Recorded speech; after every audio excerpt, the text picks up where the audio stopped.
Reactive training systems. Yeah, it sounds good. How do I sound? Good as usual. The microphone. Just get a microphone. I have one. I just got lazy today.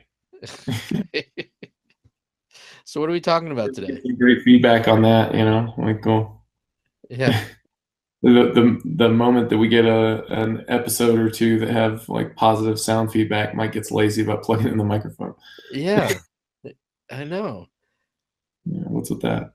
It's all levels of production. It's hard. It's hard to maintain Yeah, I mean, there's a lot of irons in the fire going on right now, but I mean, right. plugging in a microphone, I'm going to have a hard time coming up with a decent excuse for that. But I you know. know, But yeah, what happens one day you don't plug in a microphone and one day you just stop responding to emails and where to well, it's it's very it is tough, a slippery right? slope. It is a Yeah. slippery slope. I may just quit altogether. I don't know, go up Right. in the woods and you know hollow out a log and live there for a little while. Well, you'd have to I don't know what forest you'd have to go in because what log can you hollow out and live in? Yeah, Of no. all the There's aspen here in Colorado. I don't think that's gonna cut it though. Not yeah, you'd sufficient have shelter. and then you get arrested for hollowing out a redwood because you Right. could live in but otherwise I don't know. Some of the new growth stuff, I don't know how you're going to live in that. I don't know either, but I suppose we'll do Yeah. it, right? But And speaking of new growth, we're at the end of the year, right? The end of we are 2016. indeed, yeah. And I don't know, are you a resolution type of guy? Like New No, Year's resolutions, New Year's? no, not at all. And actually, that's it's kind of interesting you bring that up because there's a kind of this I don't know, you know how things kind of topics kind of come and go in trends and stuff like that, and of course at the end of this year there's going to be this trend for people who some call them resolutions, other people just call it goal setting and stuff like that. But we've talked before about how I guess it's my ideas on goal setting are a little unconventional. I don't know, like this whole idea of like setting SMART goals, the SMART acronym for goals. Right. I don't think it's so smart, to be honest. So what so I mean I like your your ideas on goals and Well, but you have to say that. no. I mean I do like it because I think I mean look, being a being a strength coach, I'm surrounded by goals. I'm surrounded by sad, unfulfilled goals, Right. and Well, I mean, I think it's one thing to set a goal if you have a modicum of control over the outcome for that goal. But like when you're setting goals, just pulling it out of the air, you know, I think it's doing more harm than good a lot of times. I agree. I agree. What's the Without point? yeah, I mean, if you're setting a goal, especially setting goals without action plans or any kind of reality, like you said, pulling it out Well, of the air, but well, I mean, so my favorite as a powerlifting coach, and just to put a little finer point on it, I guess, are people that want to set goals like, I've got a meet in 3 months and I want to squat X in 3 months. I don't think that's necessarily a good goal because, I mean, what are you going to do? You're going to train as hard as you can. You're going to do the best that you can.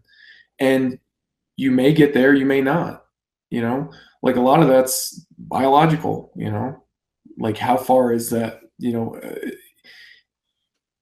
it's not just a matter of like, did you do what you were supposed to and then you'll get to the goal, or did you not do what you were supposed to and then you don't? Like it's not. I don't think it's a good goal because it's not a thing that's within your sphere of control like that. I mean, I think a better goal would be to miss no workouts in the first 3 months of my prep or something like that. I think that's something that's much more like within your sphere of control. it's a smaller focus also, and I think you can achieve it every single time. You can say, hey, I didn't miss another workout. And I think that kind of sets you up for a better success. And I think you have a much better chance of going in and hitting that bigger squat goal at the meet if you miss no workouts than just to set that goal miss half a dozen workouts and then wonder why you didn't make that goal and then quit powerlifting, Right. because I've seen that happen.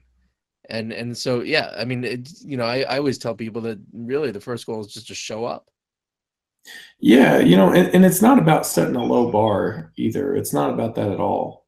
But that's Because, not a low bar to show up. For most people, that's the hardest thing to do well, is right, and I one. mean, even like, your more hardcore types that are, pretty hardcore into this, so that they're going to show up. But like, even in those cases, like, I still don't like, you know, putting too fine a point on the goal. So for one, I don't think that that's actually the goal. Like, when you get there, you're going to have another objective. Like, I mean, that's a stepping stone on the way to wherever it is that you want to be.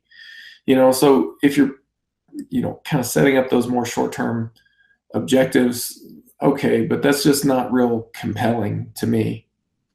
Yeah, Like, say I want to squat 500 pounds at this meet or whatever. Like, okay, cool, but you know that again, it's just it comes back to me, like, what's within my sphere of control. That may, like, even with the best training plan, that may just be too much, or it may not be enough. Like, I've seen that as well too. Like, people exceed what they thought they were going to do by some enormous margin. So in those cases, like, well, I had a goal, and I've had this happen before. Like, I'll start working with someone in the new year, and inevitably around March or something like that, they'll say something like, hey, I met my goal for the year, and it's only March. you know, got to set a new goal now. Like, well, okay, well, what was that goal doing for you? Like, I mean, in that case, it was really easy to achieve. If you have a goal to squat 1,000 pounds this year, that's not something that's going to achieve. Like, what difference does this make? You're going to go to the gym, you're going to train as hard as you can, you're going to do the best that you can, one way or another. So, what does it do for you to have this specific number or whatever? And it could be a specific number, or it could be, a thing that I've been guilty of in the past is like, my goal is to win a certain meet or something like that. Like, you can set that goal too. And I also think that's a bad idea nowadays. right.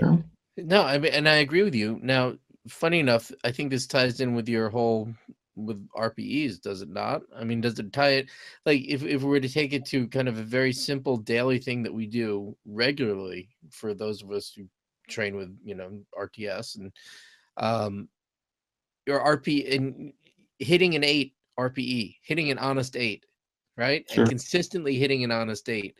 Wouldn't that be a big enough goal just to, in a training day? Because, I'm as a coach, I'm constantly watching my lifters and telling them that wasn't an 8 in either direction. Either they overshot for those who are you're too aggressive and they're chasing that goal, they're chasing that number, or for people who are too conservative. And I think that obviously if you kind of that's actually really hard to do, I think, for a lot of lifters, is to objectively and cleanly hit a simple 8, just to do that. But to set that as a goal and to kind of create that focus and dial it in, I think fundamentally will make people a much better lifter, and that'll give them a much better understanding of kind of training in general. Yeah, I So mean, then, if we're going to talk about that as a goal, like, I think that's a much more reasonable goal. Like, my goal is to execute my training, with a certain degree of precision, which is really more or less what that's talking about. Like, yeah, right, that totally makes sense. And I mean, you may take the opposite stance of all this too. Like, well, I like setting those numbers out there, and I like doing stuff like that. So what does it hurt? Well, I mean, to that end, in my experience, it does lead to some bad outcomes at times. So, like, take this for example. I'm gonna set whatever level PR at my next meet. My next meet's about 3 months away. Then I get 3 or 4 weeks into this training cycle, and I get really sick. Maybe I lose 10 pounds or something like that. Well, now when I come back, I'm weak, my weight's down, everything like that, and but I still got this goal that's staring me in the face. You Right. know, so what do you do? Well, I'm going to have to work harder in order to reach my goal, you know, or I'm going to have to, I have to do something in order to still reach this goal, you know, so you try, and a lot of times that comes back to work harder or do more or, you know, something like that. And that can lead to poor training decisions, Well, I you mean, it know, sounds and like there's an element of panic in there as well. Like you've fallen behind and you're trying to make it up on borrowed time, and that rarely ever works.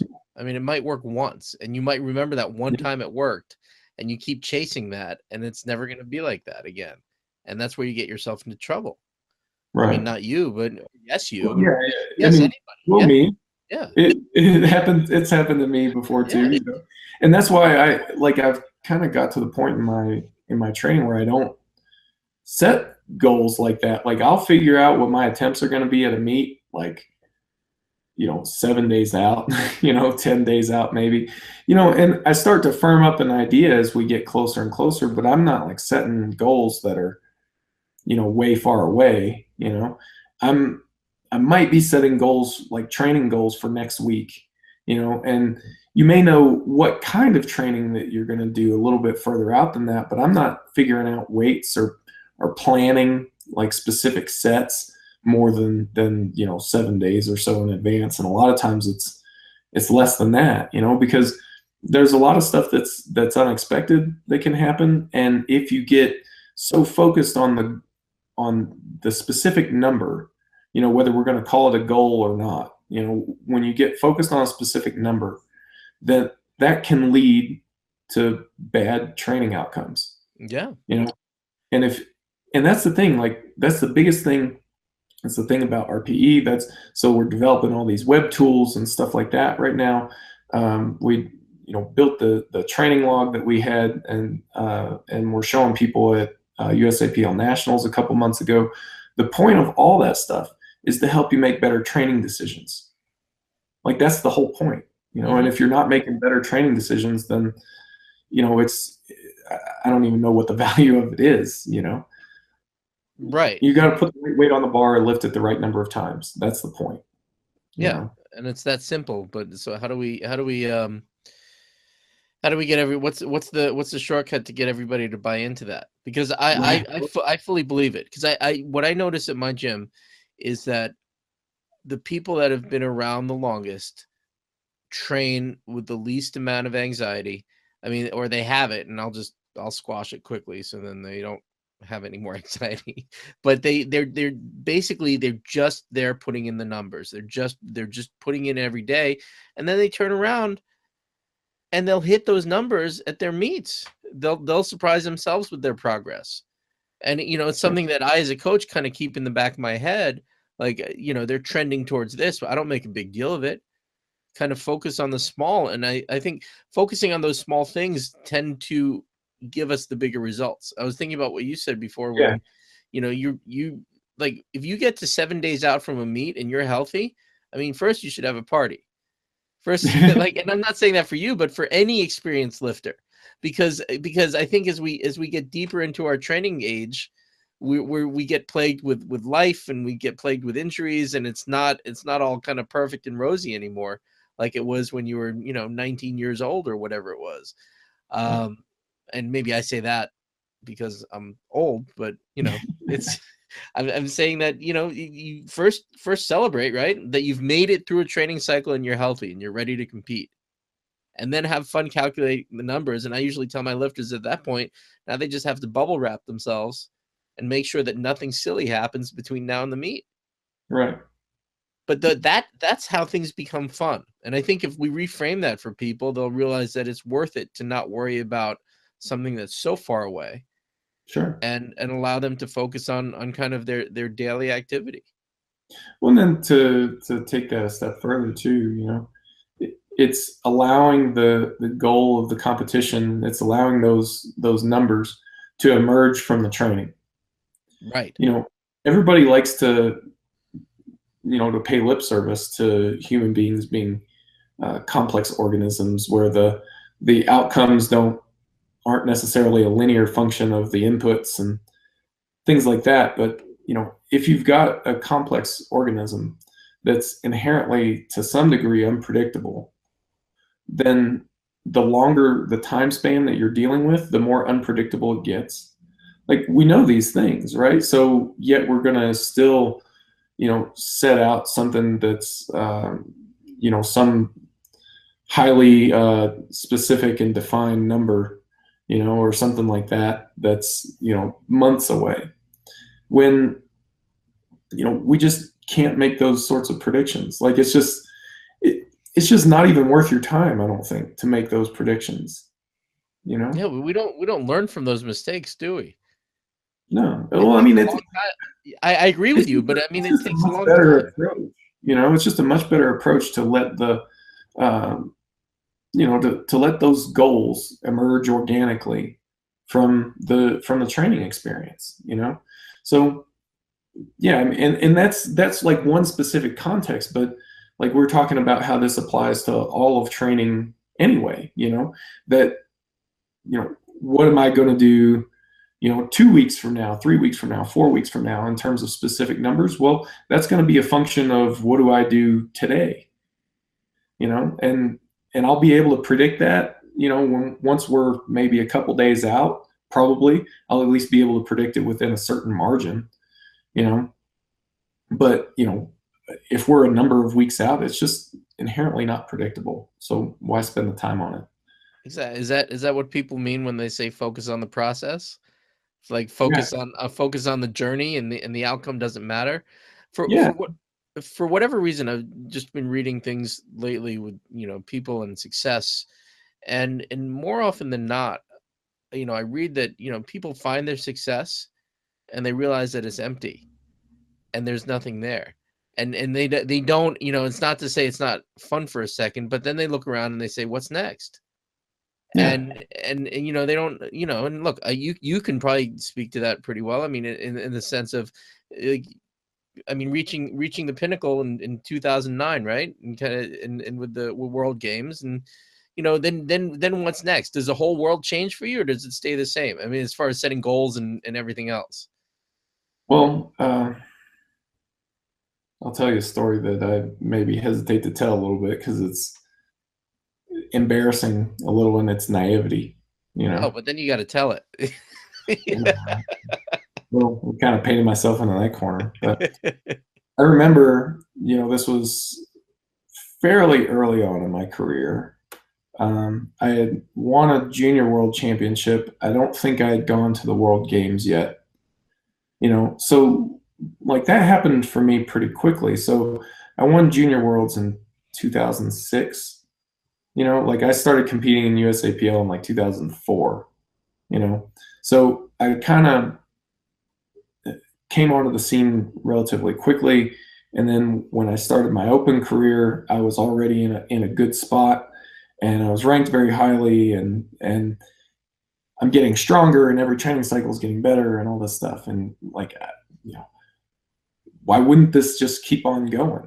Like, why wouldn't this kind of success just keep happening? At that point in your life, you don't see any reason why it shouldn't. And I remember saying to my dad about some goal that I had about winning 7 world championships. And he asked me why, and why 7? And it's like, well, 10 seems like an awful lot, but 5 doesn't necessarily seem like enough, you know, and and like I said, I don't remember exactly when that happened. And like, there's been the World Games, but I haven't won a world championship since that time. Like, it's a lot harder than I was giving it credit for. Right. Like, that goal, if you can call it that, was not well conceived. It was not, it was not. I mean, so you say it, and you say, oh, well, this is a goal. So how does your life change now that it's a goal?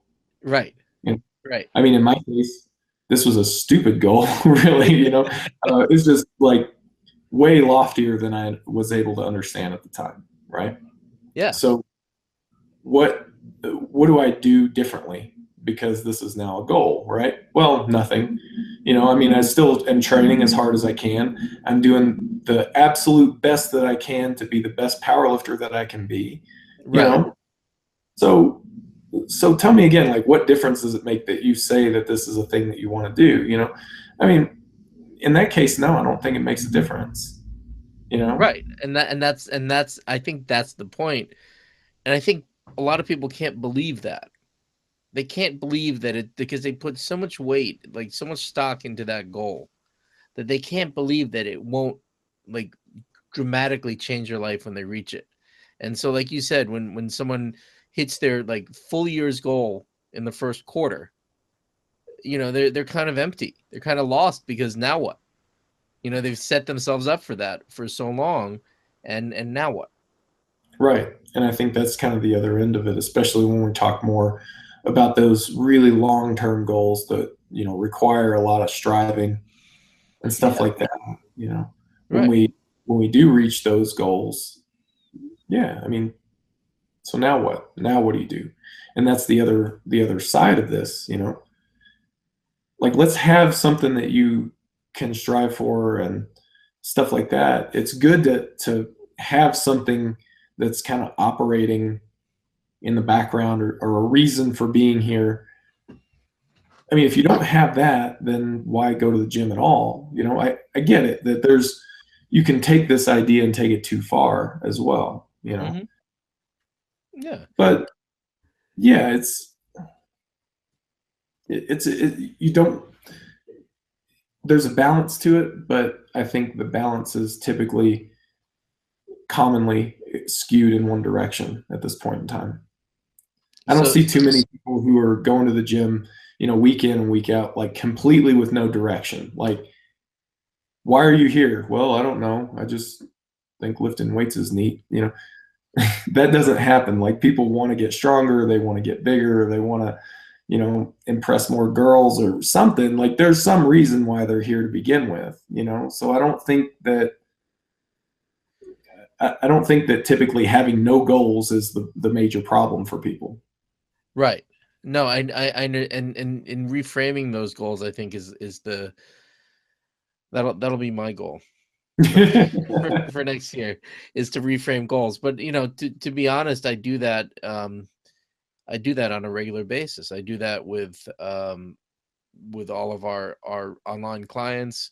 A lot of times I can, a new person comes in, and I can tell they're all on fire with their goals. And my a lot of times I'll just say, let's get through the first week. Why don't we just get through the first week before we go further? And let's go through the first week, and let's just see how you feel. And it'll take some time to settle down, but usually people, I think they appreciate it. They appreciate that Yeah, perspective. Um, and I know, like, I know I get it from other people too. And when I say something to someone else, and someone's like, calm down, just let's just do this one thing first, and then we'll get the other stuff taken care of. And it usually works out. It absolutely usually works out. So yeah. It's it's a delicate process in some ways because you don't want to squash the enthusiasm right, that right. a goal can help to bring that, but at the same time, it may not lead to better training outcomes, uh, compared to some other options that you have. So it's nudging people in the right direction. You know, Well, I also like to, it's funny because I think we spend too much time zoomed out, right? We spend too much time with this kind of like hovering over the earth, looking down and not seeing the details. But I think that, when you zoom in, you can find a lot of things to celebrate with even the simplest, most mundane thing out there. So then if you start to nuance things and you start to take a look at that, you can celebrate those kind of what you might have thought was kind of boring and ordinary. And so maybe, it's understating it when I say just show up, but like then you can celebrate all the things in there. Show up, and if you're going into a gym, and you see your friends, and kind of then communicate, and then kind of interact with people, and then, and then it kind of, all of these little things just from showing up kind of makes you a whole person. Yeah. And then that kind of takes, I think that helps remove the need for those higher goals and a higher way to, for people to have to try to prove themselves in And a you can way. start stacking up those wins as well, Yeah, like we because they start doing it count. with so we do this Thrive Thursday thing in the Team RTS Facebook group, and on every Thursday we post about what were the wins in training this week. You know, it's not it's not all about just chest thumping, although it is a little bit, because I don't know, that makes you feel good, and that's positive in itself. But I want people to focus on those wins, critically analyze it a little bit so that we can figure out like what was the cause of some of these wins, and we can learn from that and start to build on those successes. But the more medium and long-term goals are going to emerge from those smaller wins anyway. So let's focus on that. Let's focus on the small, do the little things right, and then those bigger things kind of emerge from that. They generally fall into place. I mean, it's an amazing thing that if you stop worrying about the bigger things, they usually happen if you're doing the smaller things right. And Yeah. and I agree. I mean, I think people, people just say, "Hey, I got to train once, this week," or I was able to go to bed an hour earlier. I mean, those are all thrive things. Those are all things that kind of make you better. Because if you go to bed an hour earlier for a couple weeks, you're going to catch up on your sleep. And Yeah. then you're going to do better in the gym, and then you'll be happier in life, and so on and so forth. So it all ties together. Sure. So no big number goals for next year. Absolutely not, especially after the way things have been going these last couple of weeks. But yeah, my goal is just to lift some weights. I'm gonna go lift some weights, here pretty soon, here in a few minutes, and we'll see how that goes. And then I'll plan to lift some more weights after that. And have fun. Are you having fun? Yeah, yeah, for sure. It's I feel like I'm consistently talking about being able to train pain free, but that's a big deal, and still a significant focal point for me. So um, just trying to build off of that, keep that going for a while, Yeah, and I see think where. I think I think anybody who's trained, who's had an injury or sustained an injury can appreciate that too. Because Yeah, I mean, it changes your whole life and outlook. And because until you do have that injury, you feel like you're bulletproof. And then all of a yeah, sudden you're like, oops, I'm kind of mortal. And it does change things. So yes, I understand the train pain free, and I think most people, a lot of people out there understand as well that it is a big deal to consistently train pain free is just an amazing goal, or an amazing outcome if you can do yeah. it.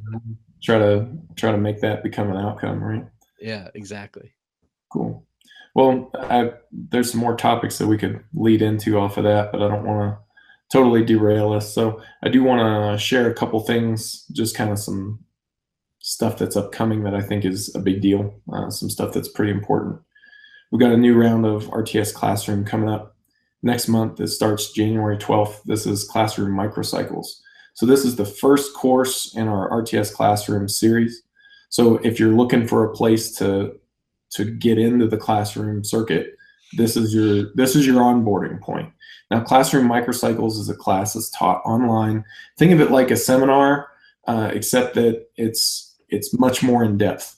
So a seminar, you're there for a day, maybe two. You just can't get into a whole lot of depth. So Microcycles is an online class, so we can get into a lot more depth. And the whole thing is designed around teaching you how to build and execute really, really great microcycles in your training. So a microcycle is a period of a training week. And we were just talking in this podcast about focusing then on the very small. And this is basically one of the smaller periods of training that you can plan. So Classroom Microcycles is all about how to plan and execute this to the best of your ability. And everything else builds off of these really great executions of training microcycles. There's a full lesson plan. There's 10 lessons in this class. And you can find that in the shopping cart at store.reactivetrainingsystems.com, and click on classroom, and you'll see the links to classroom microcycles. You can find out all about it. We go into stuff like template design, like RTS toolkit stuff, fundamentals of training, even into some more advanced concepts as well, like how to use these tools in a more advanced way. What are some additional ideas that build off of this stuff? So, like I said, it's not a shallow thing. We're able to get into a lot more depth. So we do get into some advanced concepts, and this class will lead into mesocycles, where we learn more about periodization, but that's coming later. And then the second thing I want to mention is that we're going to have a new round of Project Momentum coming up soon. Hopefully it's going to start sometime in January. That's my hope. We've got a bit more planning to do on that, get those signups and stuff in place. And really, this is just more to kind of get the word out. We are going to do another Project Momentum. Last year, I think that the average was to add 20 kilos or so to your total in about 8 weeks. So it's a different program this year. It's going to be a different idea that's being tested, different everything. But the training is designed so that it works. We want you to get stronger. And this is a free thing that you can sign up for, but you can't sign up for it yet because I'm not ready. But I just kind of want to put the word out, and let you know that hopefully sometime in January, we're going to get this Project Momentum thing going. So stay tuned for more details on that. But other than that, that's all the announcements type stuff that I've got. As always, thanks everybody for watching. Paulie, thanks for hanging out with me, talking about goal setting. It's really good and timely topic, in my opinion. It's fun. Well, Happy New Year, everybody, and look forward to working with everybody next year. Reactive Training Systems.